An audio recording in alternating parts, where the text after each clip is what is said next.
kita panjatkan puji syukur kehadiran Allah Subhanahu wa Ta'ala yang masih memberikan kita kesehatan dan rahmat untuk dapat berkumpul di pagi hari ini dalam agenda kegiatan pelatihan public speaking yang kami adakan dari mahasiswa Universitas Riau. Selamat beriringan salam tidak lupa juga kepada Nabi Muhammad SAW yang berlafazkan Allahumma sholli ala Sayyidina Muhammad wa ala ali Sayyidina Muhammad. Luar biasa, yaitu dari kami sendiri juga dari Universitas Riau, yaitu narasumber M. Alkis dan juga Nur Etika Sardi. Kepadanya dipersilakan.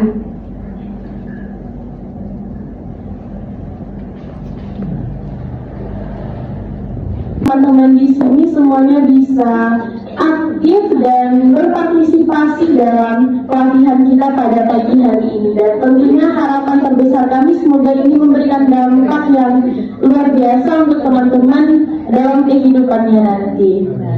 Bahkan terima kasih Kak Sika.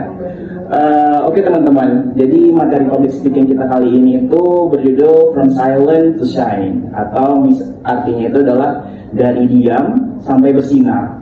Tuh, jadi gini teman-teman, public speaking itu kan suatu skill yang kita pakai sehari-hari, sesuai namanya public speaking.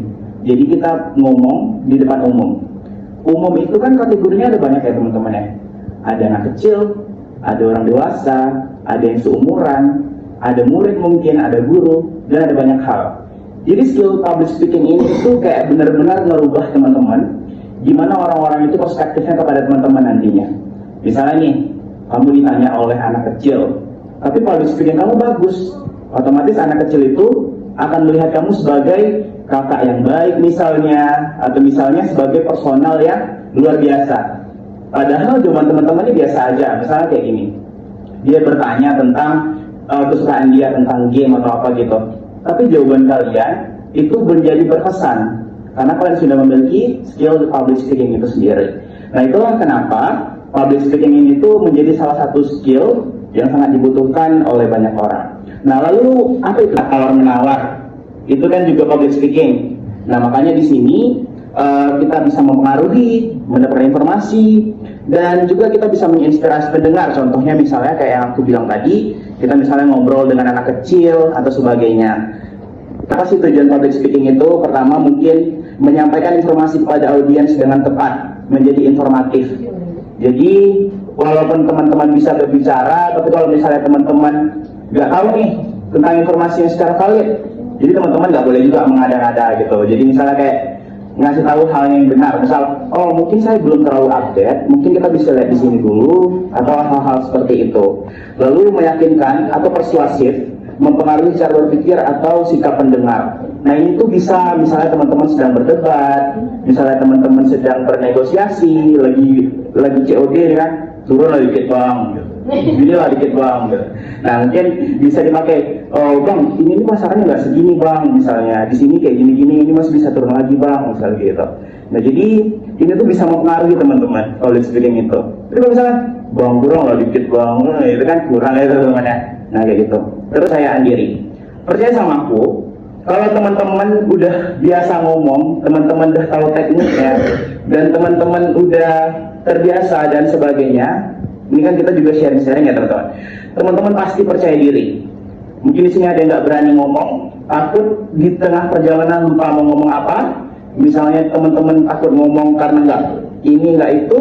Nah jadi belajar public speaking itu semua akan hilang teman-teman, sesuai waktu berjalan nantinya. Lalu apakah calon khalayak yang ramai? Gini teman-teman, misalnya yang nonton teman-teman atau yang teman-teman bicarain ini tuh adalah orang dewasa, tentunya cara berbicaranya pun berbeda juga. Atau misalnya seumuran berbeda, dan misalnya anak kecil pun berbeda. Misalnya kalau orang tua kita lebih yang sopan dengan kata-kata yang dibeda-bedakan gitu, nggak bisa bercanda-canda. Mungkin kalau seumuran bisa bercanda-canda yang relate dengan kita. Lalu yang anak-anak, ya mungkin teman-teman nggak boleh bawa kata-kata yang lebih dewasa. Kalau tadi kan aku kan ada bercanda ya tentang kayak misalnya tentang curhat pacar dan sebagainya, itu karena aku rasa kita umurnya sudah cukup untuk itu. Dan gitu teman-teman. Lalu yang ketiga, berpikirlah bahwa Anda menguasai semua pesan. dia sampai nggak ada nafas lagi. Misalnya kayak gitu. Nah jadi nafas itu juga harus diatur teman-teman. Kayak aku sekarang, setiap kalimat aku pasti menggunakan nafas yang tepat gitu. Biar teman-teman juga dengar nggak lucu gitu.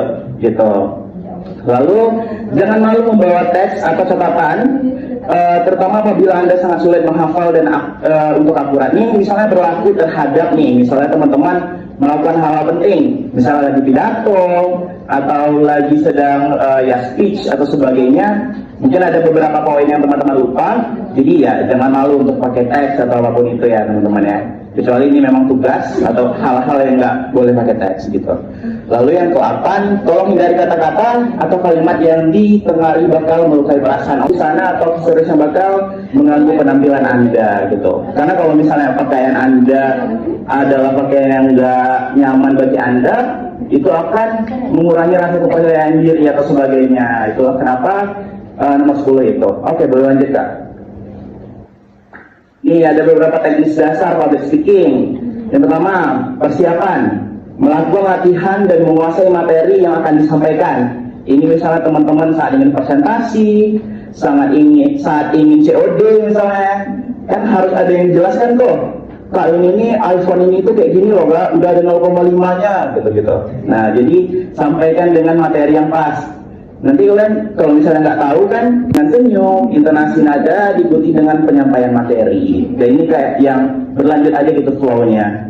Lalu yang terakhir, teknik penutup dapat dilakukan dengan cara meringkas materi atau mengulangi poin penting serta memberikan sinyal bahwa pembicaraan akan selesai. Nah itu tuh namanya lean back teman-teman. Jadi setelah kami ngomong nih semua materi speakingnya, mungkin kami akan ringkas dikit dan kami kasih tahu inti daripada pembicaraan kita, agar teman-teman nggak jauh gitu daripada inti dari apa yang kita lakukan pada hari ini. Oke, boleh next. Jelas lebih lanjut nanti sama Kak Zika. Yang pertama itu nervous atau kecemasan, kayak menggretek ya. Gitu. Lalu yang kedua, teknik public speaking. Jadi hal-hal tadi itu tuh kita belum tahu secara jelas. Kita kan pasti juga takut ya teman-teman ya. Nah gitu. Lalu yang ketiga, penguasaan materi. Misalnya dia disuruh misalnya sama gurunya dia disuruh coba jelaskan tentang ini kisah daripada Soekarno pas di umur 30 tahun. Kalian nggak tahu, kalian tahunya cuma 5% misalnya. Nah otomatis kalian pas berbicara pun pasti ngerekek juga gitu. Jadi kalau bisa penguasaan materi ini harus dipersiapkan. Oke, aku rasa itu dari aku. Terima kasih teman-teman. Aku akan ngasih ke pemateri kedua, yaitu Kak Zika.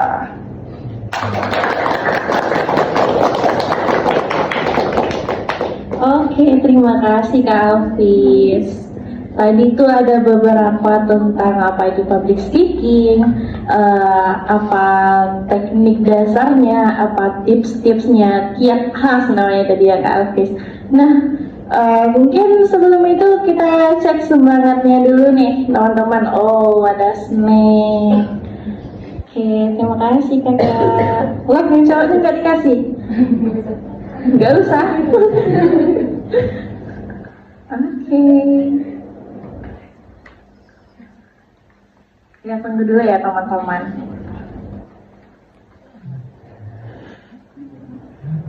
Oke, terima kasih. Minumnya Kak? Oke. Nah, teman-teman, kita tes semangat dulu nih.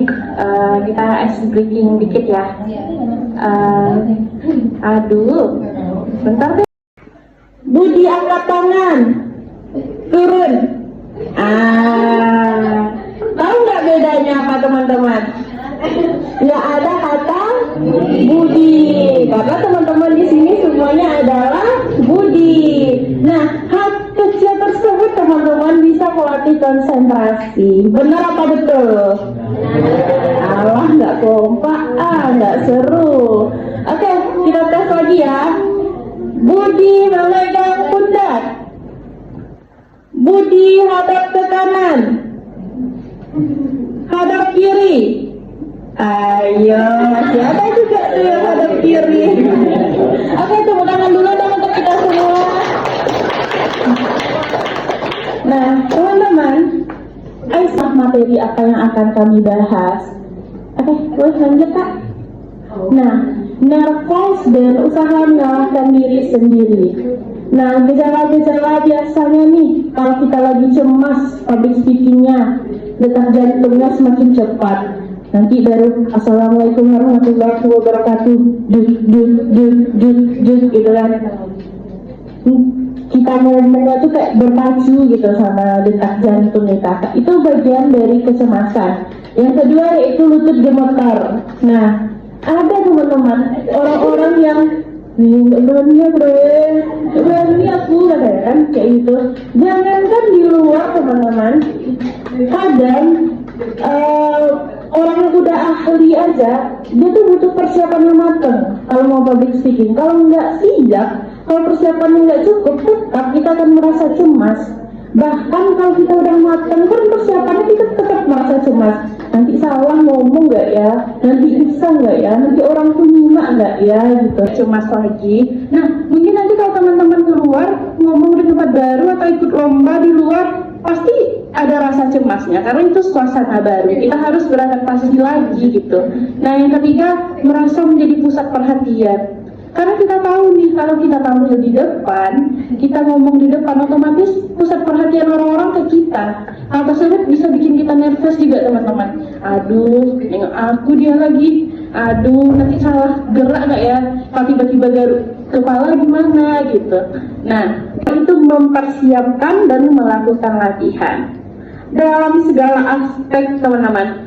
Kalau persiapannya nggak matang, tetap aja pasti ada kendalanya. Begitupun di public speaking, kita tuh harus mempersiapkan serta harus melakukan latihan agar yang kita persiapkan tersebut tuh matang gitu, nggak salah, nggak luar dari konteks. Kadang udah kita persiapkan pun belum tentu 100% seperti yang kita rencanakan terjadinya. Oleh karena itu kita butuh persiapan yang matang.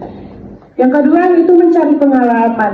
Nah, semakin seringnya berpengalaman kita dalam public speaking, semakin banyak pengalaman kita berbicara di depan publik, semakin kurang juga tingkat kecemasan yang akan kita hadapi, yang akan kita terima. Menganggap demam panggung adalah hal yang wajar. Nah, teman-teman, ternyata nervous itu hal yang wajar, demam panggung itu hal yang wajar. Nah, bagaimana beberapa orang tersebut, beberapa orang yang udah biasa ngomong tuh nggak kelihatan demam panggungnya? Karena yang tadi mereka udah siap, mereka udah biasa gitu. Padahal mungkin ya kayak Kak Alvis tadi juga ada tuh demam panggungnya. Aku di sini juga ada demam panggungnya, cuma nggak kelihatan aja karena udah kalah sama rasa percaya diri yang udah keluar gitu. Oke, boleh lanjut Kak. Nah, yang lagi kuncinya, kenapa kita udah nggak kelihatan cemasnya, nggak kelihatan demam panggungnya? Karena rasa percaya diri yang lebih kuat. Nah, bagaimana cara meraih? Sampai di sini teman-teman ada nggak yang mau memberikan masukan, pengalaman, bertanya, menyanggah gitu? Ada nggak? Dorong-dorong aja. Dorong-dorong temannya itu ya, jadi kita panggil ya. Oke, nah selanjutnya hal yang perlu diperhatikan saat public speaking. Yang pertama, variasi suara. Teman-teman, kalau public speaking kita ngomongnya datar aja, baik, saya akan enak nggak didengar? Kayak baca pidato, baca puisi aja kita ada intonasi, ada nadanya kan, kapan naiknya, kapan turunnya, gitu juga nih public speaking. Ada kalanya kita bertanya dengan nada serius, ada kalanya kita menjelaskan dengan agak cepat atau agak pelan. Nah, hal tersebut tentunya harus divariasikan agar nggak boring, agar nggak membosankan. Yang kedua yaitu ekspresi wajah. Atau di sini gitu kan. Yang selanjutnya yaitu bicara cepat biasanya menunjukkan antusiasme dan urgensi. Nah, teman-teman pasti pernah lihat orang pidato atau puisi atau berdebat. Ada beberapa kalimat atau beberapa teks itu yang mereka baca cepat atau dengan suara yang keras. Lanjutkan perjuangan, gitu kan. Nah, itu tuh artinya menunjukkan antusiasme dan urgensi. Kalau itu tuh penting gitu. Nah, kita harus tahu tuh poin-poin kapan suara kita harus lembut, kapan suara kita harus keras, kapan kita harus tegas, kapan kita harus melirih gitu. Selanjutnya itu berbicara lambat memberikan penekanan. Nah, kalau bicara cepat, walaupun misalnya kita nggak tersenyum, kan nggak mungkin ya pas ngomong senyum-senyum terus ya kayak gini kan. Nah, dibiasakan kalau teman-teman itu berinteraksi gitu, menunjukkan kalau teman-teman itu ekspresif gitu. Kalau saya tuh senang loh bertemu teman-teman di sini semuanya memberikan materi gitu. Oke, boleh lanjut Kak. Teman-teman, di sini ada secara simple tips and trick dalam public speaking. Yang pertama yaitu siapkan diri sendiri sebelum bicara, kenali topik yang akan disampaikan, riset audiensnya siapa, terus latih di depan kaca atau teman dekat. Nah, kayak teman-teman misalnya mau setoran hafalan atau mau lomba, Cak, perhatikan aku dulu, bagus nggak ya kayak gini. Nah, itu bagian dari latihan persiapan diri sebelum bicara. Yang kedua yaitu kuasai bahasa tubuh. Yang ketiga kendalikan suara dan tempo. Yang keempat mulai dengan hook. Hook ini artinya kayak apa ya, interaksi singkat kita lah, kayak yang tadi Kak Alkis hai gitu kan. Nah, buka dengan pertanyaan, kutipan atau cerita. Terus hindari langsung ke materi, karena masa assalamualaikum langsung ke materi kan bosan ya. Yang kelima yaitu jadilah diri sendiri.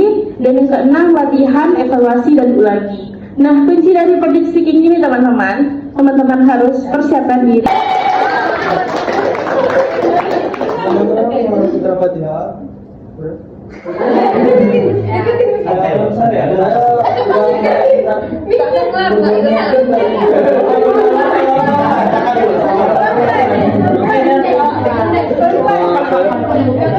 Oke, saya mau nanya kan, kalau ngomong nanti topiknya apa Kak? Semua itu spontan. Oke, namanya siapa tadi?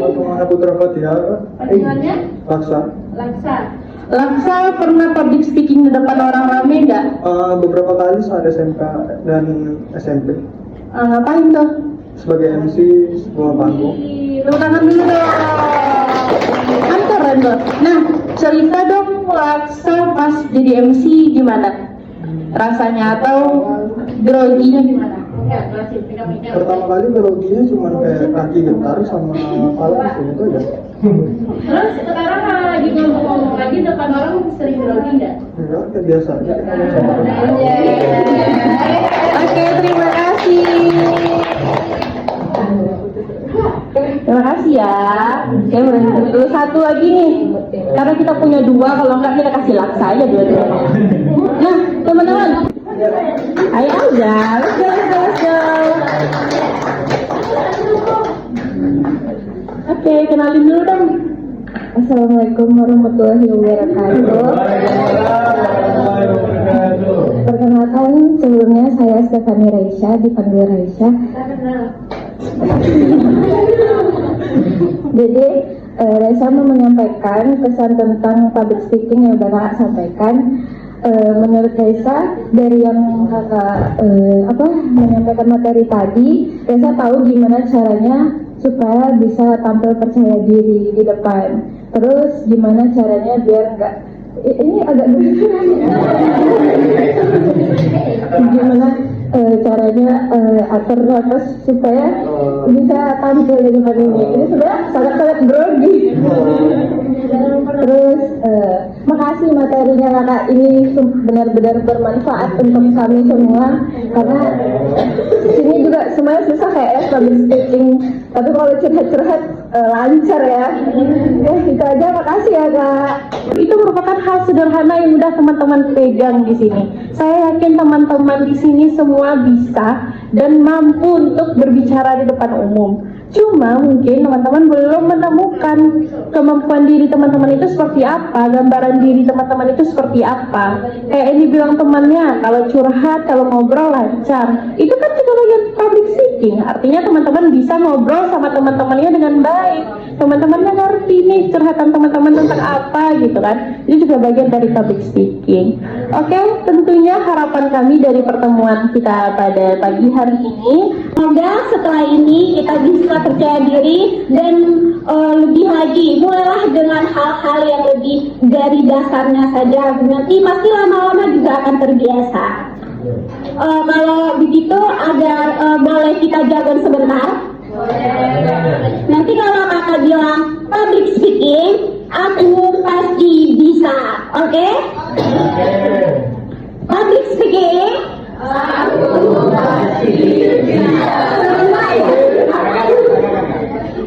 public speaking, aku pasti bisa. Oke, kita ulangi ya. Public speaking, aku pasti bisa. Tepuk tangan dulu. Terima kasih. Saya akhiri dengan wassalamualaikum warahmatullahi wabarakatuh. Nah, selanjutnya kita pemberian buah tangan dari kami dan untuk Bapak dipersilahkan.